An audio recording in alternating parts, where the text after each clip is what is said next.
All right. Hello, everyone, and welcome to the DoD draft order announcement. You got your boy Team Owner here with Caleb, aka Bill Basad, aka Young MG42. What's up, Caleb? I'm kind of the old MG42 now, Yeah. but yes. I think we're all old at this point, but we right. No one's young anymore. except for Louis. But Thank God he's not captain. Right. Now Louis did fine last draft, but anyway, we're here today to pick the order for the upcoming draft, February 20th, I believe, which is Sunday, not Super Bowl Sunday, but the next Sunday, right, Caleb? Yes, it is. Yeah, it's 9 days from now. Nice. 8 days from now. Real quick, we're going to run through the captains, and then we are going to get to picking the order. So starting off here with CK, this man his preferred class is rifle. He only goes one route, depending on the map. So if you're looking for flexibility from CK, you are not going to get it. And fun fact about CK, one of his kids is named after a DoD map. We can confirm that. And I think we should also clarify his primary rifle is the grenade. So whatever class gives him the most grenades is his primary class. CK once said that if there was a grenade class in DoD, he would pick that. He would forego guns and just have like 5 grenades. Not even a pistol. Next, we have Taylor. Taylor's a heavy and a rifle. He can basically do both very, very well. Can't snipe, though. Yeah, I think he's going to lean heavy towards this. There's a lot of good rifles in this draft. And he's probably going to pick players and then fill the position that's going to be needed later. And he's going to be a really strong captain in this draft. Yeah, DoD lacking heavies in general, so I think if Taylor could switch to not necessarily switch to heavy, but if he can get on his preferred class of heavy, I think he'll have an advantage. And if he can draft a heavy early, that might push them over the top. For sure. All right, next we have Nick Patton. He primarily snipes. I know he can play other classes, but I would say that he is definitely a sniper first. Probably, I don't know if you agree with this, Caleb, but probably one of the top 3 snipers in DoD right now. Yeah, I think that he's definitely the best sniper available as a captain, and there's really good snipers available in the draft. So it's kind of this weird area he's in because he can pick other players that won't need to snipe, and because other players are going to have to focus, other captains are going to have to focus on getting snipers, that it gives him an advantage to be able to fill out his roster better. Yeah, that's actually a really good point. Next we have Scott, aka Scotty Juhadi. Very, very heavy car whore. Basically, just if he could have a car his whole life, he'd be happy. But sometimes he has to grand, and I don't know which direction he's going to go, because he can pick rifles early and just dominate with the rifles, or he can get autos early and then just trust in himself and then get rifles late in the draft. He's got a lot of options. And depending on when he lands in the draft order, he can really drastically change what he goes for. I think, not to give away Scotty's strategy, but Scotty is more of a comms vibe guy, so I think he's going to try to pick a team that he likes to play with, and I think that is probably the best course of action, to be honest. What you're saying is Scotty's an ASMR guy, and he's basically just going to turn off DoD sounds and just listen to his team make calls. Yeah. If he could pick Hey Hi 5 times in a row, he would. Yeah, all of us would, but yes, he would for sure. Shout out young Norbs. All right, next we have PDX. He can play any gun, honestly, and I know a lot of us play a lot of different guns, but I think PDX is top tier with every gun, to be honest. He can snipe, he can heavy, he can rifle, he could third if you need him to.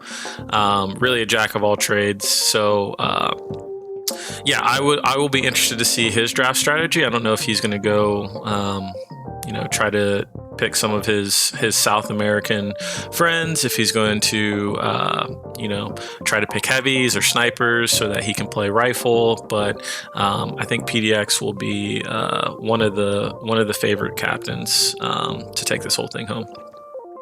Yeah, just because he's not only a jack of all trades, he's like elite at all trades, and it's disgusting to play against. So basically, he's going to be really interesting to watch at the draft because he can basically design his whole team, and then when it's done, he'll say, I want to do this role because that's what we need.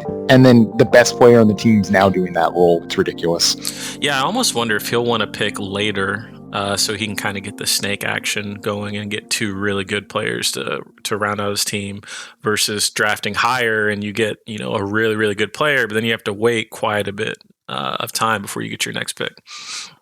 Yeah, for sure. Next, we have primarily Cum rifles. A very methodical rifle playstyle. Think like Cyan, if you guys are back from the 2004 days. Just a very elite rifle, and I think that he's got a really strong chance of winning just from his skill as a captain. It could be really interesting to see the team that he picks. Yeah, Coombs another guy that can play all guns as well. I think you're right, primary rifle. But don't be surprised if he opts on a sniper or a heavy, depending on who's available. All right, next we have PB. Again, I think PB prefers rifle. I know he can heavy. And I think I've seen him snipe a few times, but PB is one of the top players in the game currently, so I think he's going to be all right, regardless of where he drafts. He's kind of one of those players that can kind of dominate a game by himself. So I'll be interested to see what his strategy is. I know he thinks about these things ahead of time and kind of earmarks some hidden gems. So I'll be very curious, not who he picks first and second, but who he's going to grab in like the third or fourth round. Yeah, paintball's a really good late in the draft because he finds those gems in the rough that like people think, oh, this is the last pick on his team, and it turns out it's Crod, and it's just like I don't know how he walks into that. Right. And then last we have Corey. Corey's a really strong rifle when he's on fire, and he's one of those streaky rifles that like I don't want to compare him to Active saying they're the same skill level, but it's one of those things when you're watching him play and he's on a 3-kill spree, you just think he's going to get 4 and then 5 because people just jump in front of him and he's just ready for them. And he's really great at flanking, and I think that if he can pick a good supporting cast that really complement his skill set, he can really have a chance at this. Yeah, Corey, when we won the draft, I don't know, 3 or 4 drafts ago, Corey was on a team with me, 50, PDX, Milo, and he was undoubtedly the MVP. Like, he's just one of those players. I think you're right. Streaky is fair because if it's going great, it's going amazing. If it's going bad, it can go really bad. But he's an X factor. He's probably the biggest X factor player captain in this draft because if you get the really, really good Corey, watch out. For sure. All right, let's do this spin. All right, let's spin. Let's see the order of the draft. So just so you guys know, I'm going to click this. It's going to pick from this wheel. We'll then remove that person from the wheel and then keep spinning. So whoever gets picked first on here is going to get the first overall pick, so on and so forth. First pick. Let's see who it is. February 2022 draft. The first pick goes to Saigon Blue Rain, Scotty. So I think we can very clearly say that the first overall pick of the draft is going to be Nightmare, and it's not going to be a question. Yeah, probably. Yeah. We'll see though. Scotty can surprise us sometimes. So. Oh, he might, but he likes his voice. All right, second pick. Here we go. Back-to-back vibes. We got Corey. Yeah, I think having Corey at this pick is kind of. I agree with the snake factor. It does have an effect, but I think Corey having the pick of the litter is almost a better option. Yeah, I agree.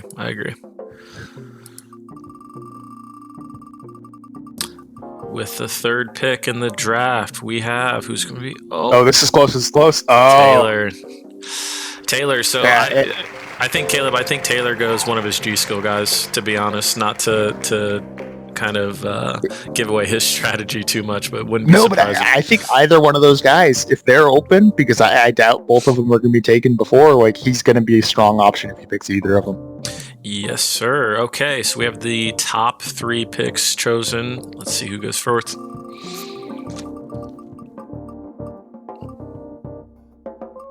Another close one. We got Cum. It was well, not as close as I thought it would be, but yeah, being in the middle of the draft is a good place to be in if you're not relying on the snake, but you do want to have a good strong second pick. Right. I think me personally, if I'm a captain, I want to be towards the end of the draft because I like getting two players in close proximity. But I think Cum won't mind picking fourth. Yeah. Okay, with the 5th pick in the draft, we have... Oh, who's this going to be? Yeah, it's CK. CK for sure. CK. So CK is already going to be thinking about who he's drafting in that 5th pick.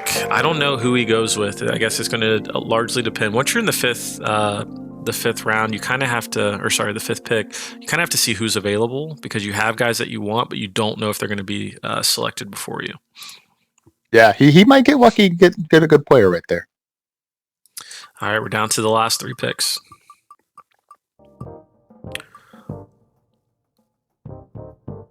Oh, wow. I was actually thinking that Pat would benefit most from being the end of the snake, so he's not going to be the end of the snake. He's not going to be able to have 2 back-to-back picks, but being at the end of the draft is probably better for him. Yeah, he'll still be able to get a little bit of benefit from that, but you're right, he won't be able to get picked the back-to-back as we find out if that's going to be PDX or Paintball who's going to get the back-to-back pick, so let's see. Yeah, 2 of the stronger captains in overall skill. So I feel like Paintball always gets like one of the last 2 picks too. I feel bad for maybe I should feel bad for completely random, but he might have tilted it. Right. All right, so we have Paintball with the 7th pick, and then PDX, no need to spin, obviously gets the 8th pick. So actually I will spin it so it populates, but yeah, so back with Paintball getting that 7th pick.